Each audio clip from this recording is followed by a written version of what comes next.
चिंगारी। दिन इतवार का था। बाहर बारिश तेज हो चुकी थी और नितिन अपनी निर्धारित जगह पर गाड़ी लगाकर बेतकल्लुफ था। ऐसा शायद इसलिए क्योंकि उसे पता था कि आज कोई सवारी नहीं मिलेगी।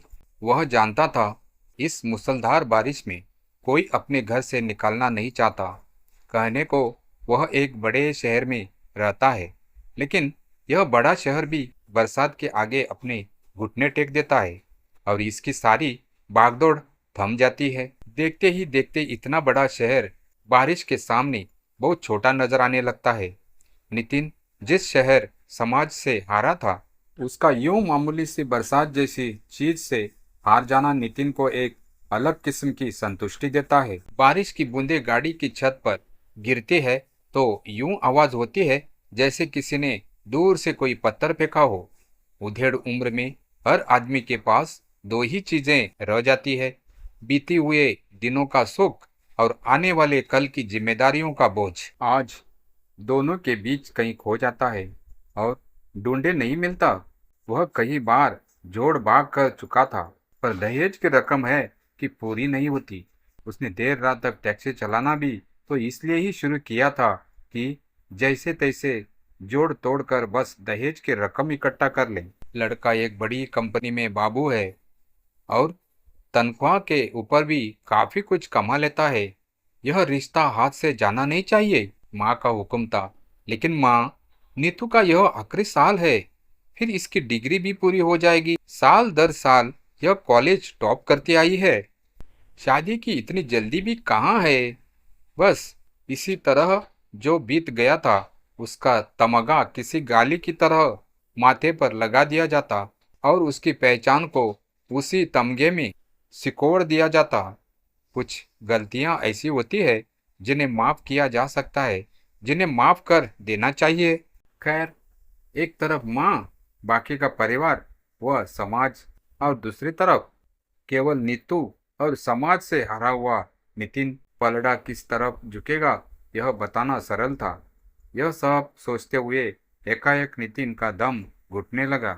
उसे लग रहा था जैसे उसका अतीत फिर उसकी गर्दन जकड़ने आ रहा हो। यह देखकर कि जिन बातों को बोलने की कोशिश में वह एक अरसे से है, वह हर बार उसे अगले मोड़ पर इंतजार करती मिलती है। वह उत्तेजित हो गया। गाड़ी के अंदर एक बोझिला सा भारीपन दाखिल होने लगा। उसने इतनी खिड़की खोल ली कि बारिश की बूंदें गाड़ी के अंदर न गिरे, पर जो भारीपन भीतर है वह बाहर फैल जाए। नितिन ने गाड़ी की सीट पीछे की और जेब से एक सिगरेट निकाली। वह सिगरेट जलाने ही लगा था कि फोन बज उठा। अभी कुछ देर और लगेगी या तड़के ही आऊं, यह भी हो सकता है। माँ का यह सवाल न करना कि इतनी भीषण बारिश में कहाँ कोई सवारी मिलेगी, या इस तरह बरसात में क्यों परेशान होना, उसे खला नहीं। क्या बात है, अभी कह भी दो। यह भी उसने इस उदासीनता से कहा था जैसे अब उसे किसी बात से कोई फर्क नहीं पड़ता हो। क्या? लेकिन उन्होंने तो साफ साफ कहा था कि नीतू शादी के बाद अपनी पढ़ाई जारी रख सकती है। नितिन बौखला गया।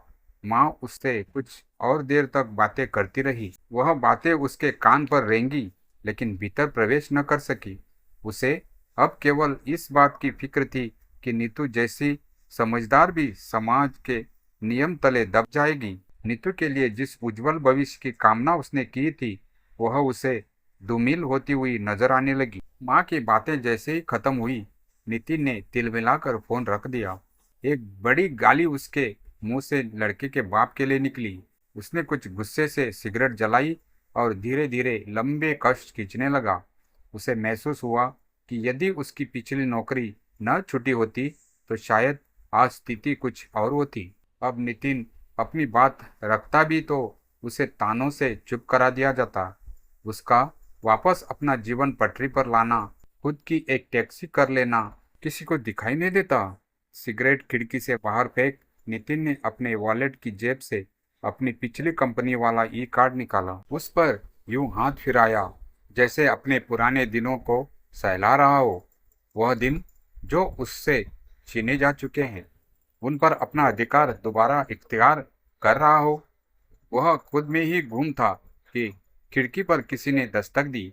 नितिन लोगों को इतना तो पढ़ना सीख गया था कि वह उन दोनों के बीच के रिश्ते को भांप सके। दोनों की शादी को ज्यादा समय नहीं हुआ लगता था, पर लड़की की आंखों में एक मरे हुए रिश्ते को खींचने का बोझ जीवित था। उसने खिड़की थोड़ी और नीचे की तो उस आदमी ने रोबीली आवाज में पूछा, कालिंदी क्रूज जाना है, चलोगे? बैठो। वह दोनों गाड़ी में बैठ गए। नितिन ने पहले ही उन्हें देख सुनिश्चित कर लिया था कि वो कितने भीगे हैं और गाड़ी उनके बैठने से कितनी खराब हो सकती है। जहां उन्हें जाना था वह जगह ज़्यादा दूर नहीं थी। नितिन की टैक्सी में भिन्न भिन्न प्रकार के लोग बैठते हैं, लेकिन इतनी अलग अलग तरीके लोगों में एक बात समान है कि हर सवारी मुसीबत समय से जल्दी अपने गंतव्य पर पहुंचना चाहती है। Are you happy now after insulting me in front of so many people? Many people? That's my parents, my family are you talking about? ये बात जरूरी है? घर जाकर भी तो डिस्कस कर सकते हैं। घर जाकर क्या होगा? You have no idea. आदमी ने यह कहते हुए नितिन की ओर देखा और इत्मीनान कर लिया कि नितिन अंग्रेजी नहीं समझता। उसने अपनी बात अंग्रेजी में जारी रखी। You bitch, you have started earning more than me, so you think you are above me?